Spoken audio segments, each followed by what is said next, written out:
Welcome to Austin Stories. These are some epic revenge on HOA Karen takedowns, suing the HOA and winning, and then firing HOA Karen and her cronies and the whole management company with some secret evidence. Also, all my videos are in podcast form. Search for the Austin Stories podcast on your local provider or check out the link in the description. Here we go.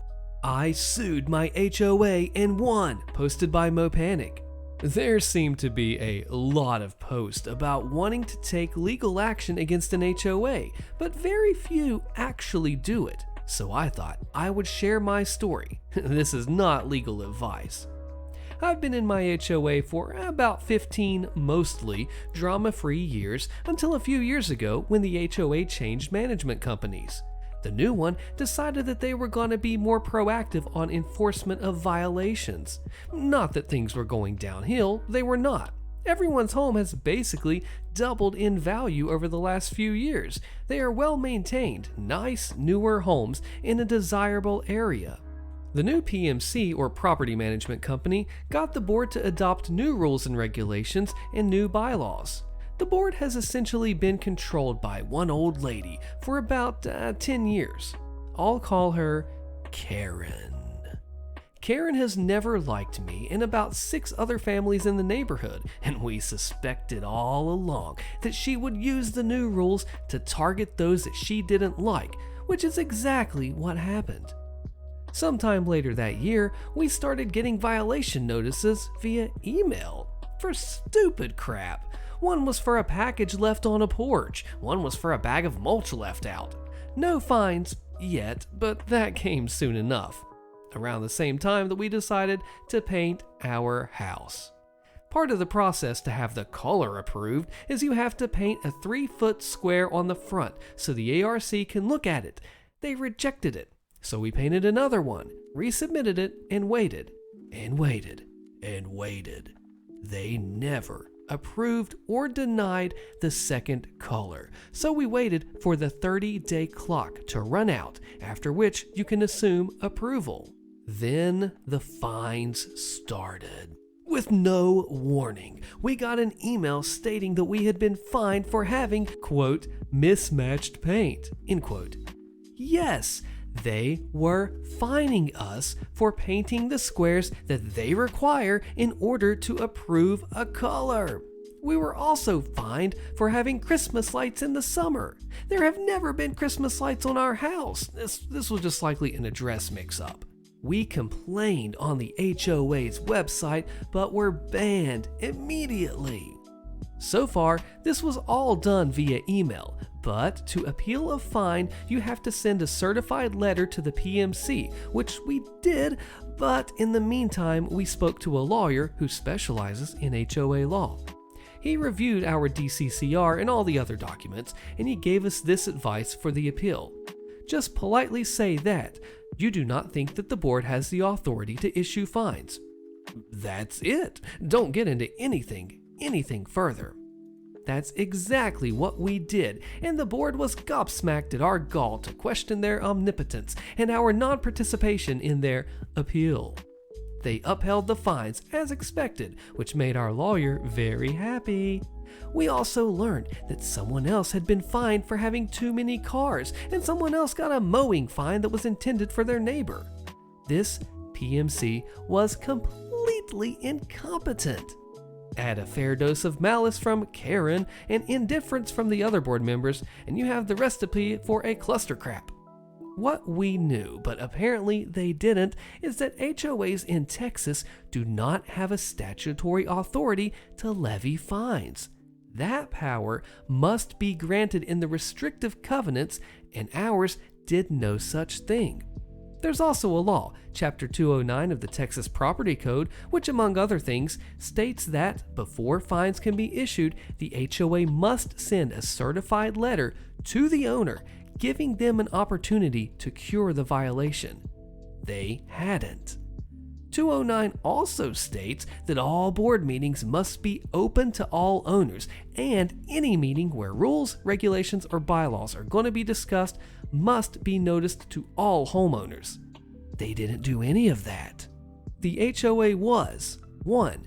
Levying fines with zero authority to do so, 2. Ignoring state law that dictates how HOAs must issue fines if they have the authority. 3. Adopting rules and regulations in secret meetings in violation of state law. And 4. Changing bylaws in secret meetings in violation of state law. We had them dead to rights, and everyone knew it. Texas also has a law that grants attorney's fees to the prevailing party in a suit about violations of restrictive covenants. This usually benefits the HOA, but it can work both ways. Our fantastic attorney wrote a devastating but absolutely beautiful complaint. I mean, it was pure poetry, and I should have it framed. It was served on the board and PMC. I don't know what went on behind the scenes, but I imagine it was pure panic once they spoke to a lawyer who told them they were totally screwed. A few weeks later, we heard that Karen and a couple other board members had decided that they were just too busy to continue serving on the board and sadly had to step down.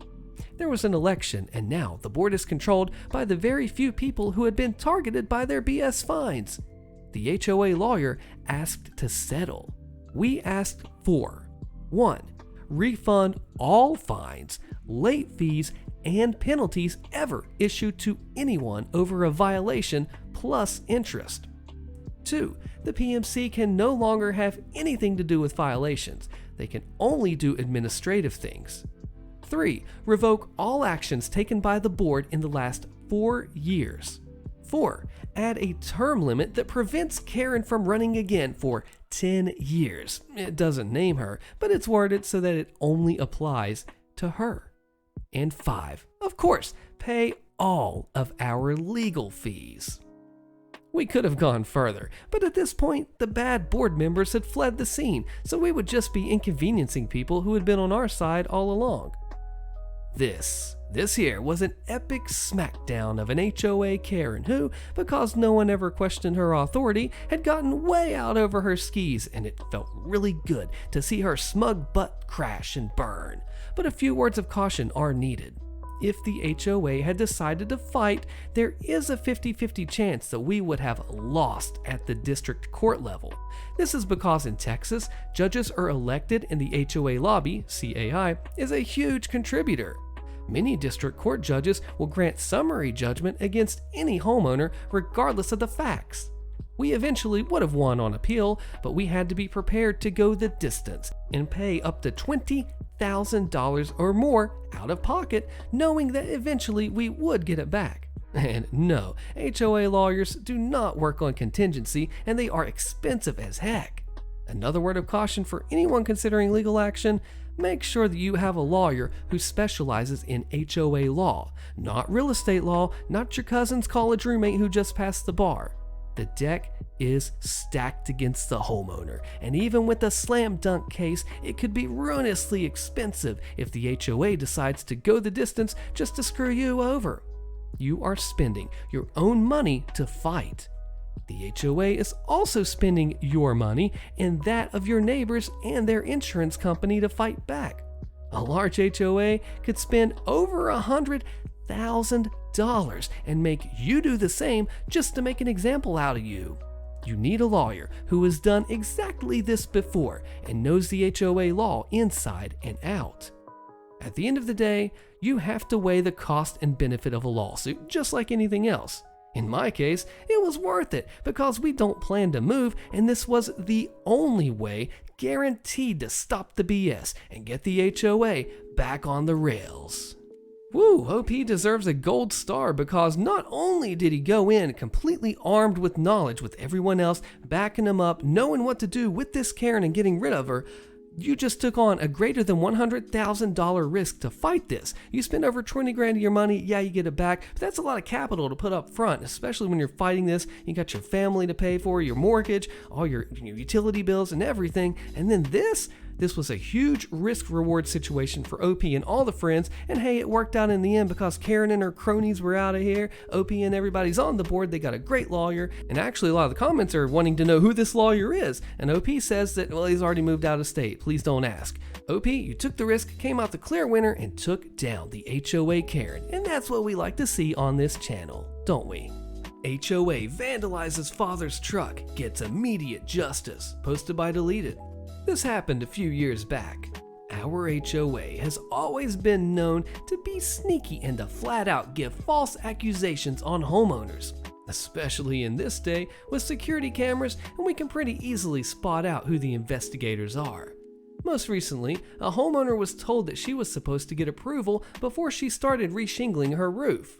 The thing is, her roof hasn't been reshingled in 10 years, and she had no plans to do it. Things like that.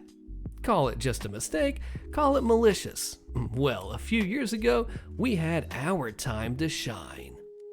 It was a simple morning. I was still temporarily living with my father at the time.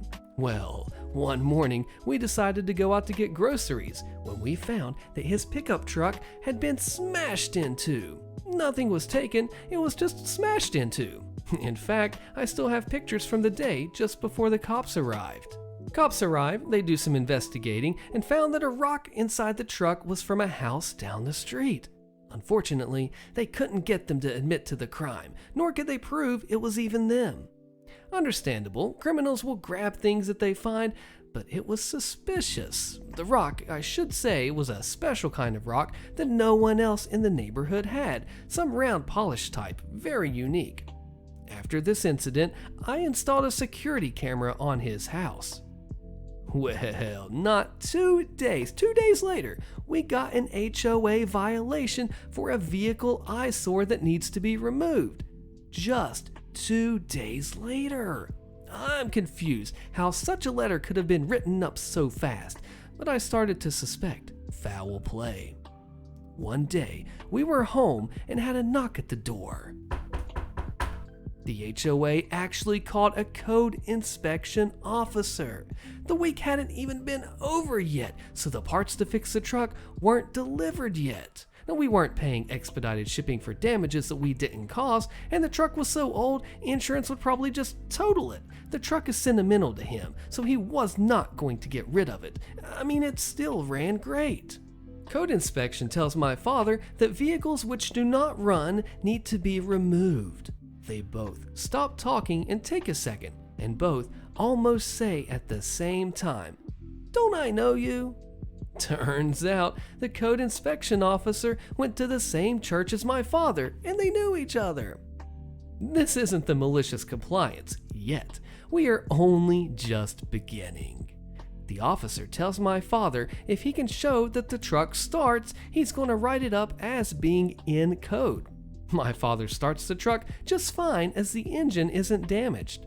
He tells him to go on with his day and to have a good one. At this point, we are furious because we are starting to suspect that the HOA may have did this, as there's no way they could have possibly known so fast. Unfortunately, our turn of the street had no neighbors with security cameras until I installed one on our house, so it caught nothing specific to our incident. Down the street, these people supposedly broke into a car as well, but the camera on their house was unable to see anything. Dang.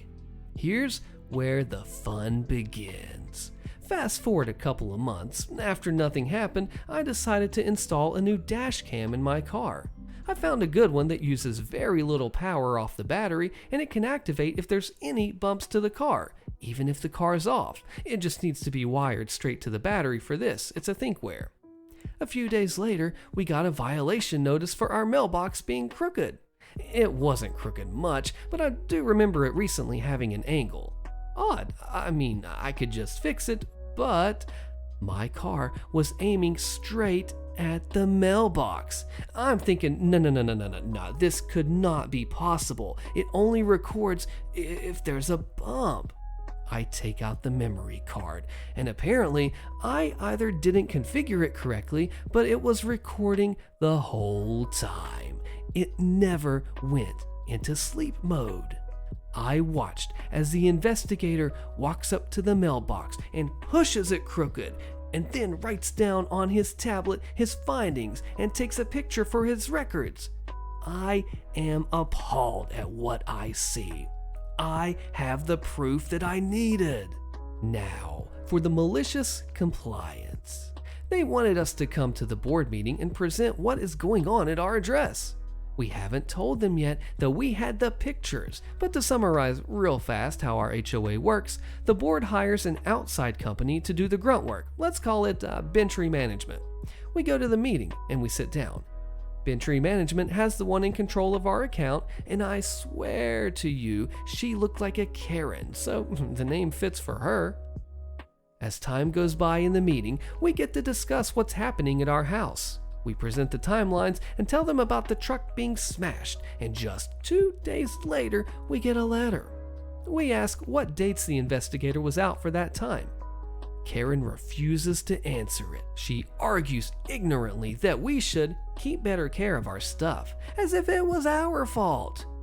Then comes the mailbox incident. We tell her that we have reasons to believe that the investigator is the one causing all the damages to our property and is harassing us. Karen denies this and says that that's impossible and that she knows him personally. "Oh, is that so?" I ask. She says, "Yes, why?" I then pull out my laptop out of my book bag that I had been hiding, open it up to the video file already loaded, and show it to the entire board. "Enter Exhibit A," I said out loud and played the video. Karen's face is bright red. She says that that's not her investigator. I then also pulled out the letter about the mailbox, which was complete with date. It matches the cooked-on timestamp on the video. She still tries to claim it's not them. No, it's a coincidence. I'm sorry, but you have a vandal and it's not us. It's not? I let the video play, knowing that she's falling into a pit hard right now. As the man walks toward my car, you can see plain as day, see Bentry Management on his shirt. She's no longer red now. She's white as a ghost. The board looks over at her and asks what she has to say about this. Karen is silent and has nothing except a few noises, which I assume was her brain trying to comprehend what just happened. I then proceed to bring up a previous case, which I happened to remember before we left for the meeting, where we had a grass violation beside our house. Now, this area that they were claiming was actually not visible from the sidewalk due to the house's shape. I asked point blank, has at any time, your investigators walked on our property illegally trespassing? Knowing as, per their rules, they aren't allowed to do that. Karen is visibly shaking now and mutters out, No, of course not, with her head down, unable to maintain eye contact with me. She probably feels that I have more evidence, but unfortunately I didn't. So I ask again. She asks, why?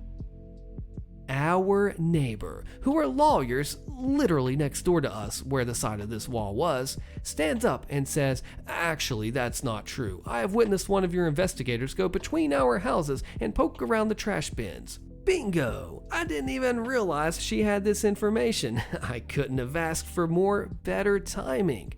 Karen, at this point, just starts arguing with our neighbors about no proof.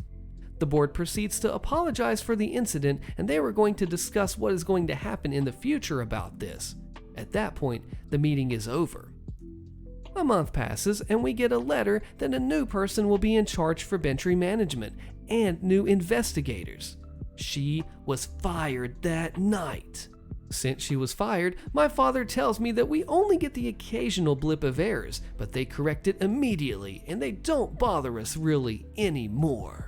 See, the thing I love so much about this is that the HOA Karen is so confident that she's doing it right, and the other people in this nasty little HOA scheme think that they're getting away with everything, moving the mailbox, this and that, and on top of this, the guy was friends with the father. Like, how cool is that? So he got out that way, recorded unknowingly by the investigator that happening, bringing all the evidence to Karen in the courtroom as a surprise. She has nothing to say for herself. I mean, what can you say when you have literal freaking proof that that's what they're doing? And then the lawyer stands up, like, to add insult to injury to HOA Karen here, just completely, even without proof. It doesn't matter at this point. Karen is cooked, and the lawyer just helps out, adds icing to the cake, adds salt to the chili of Karen. I don't even know at this point. All I do know is that HOA Karen got messed up. And again, that's what we like to see here, right?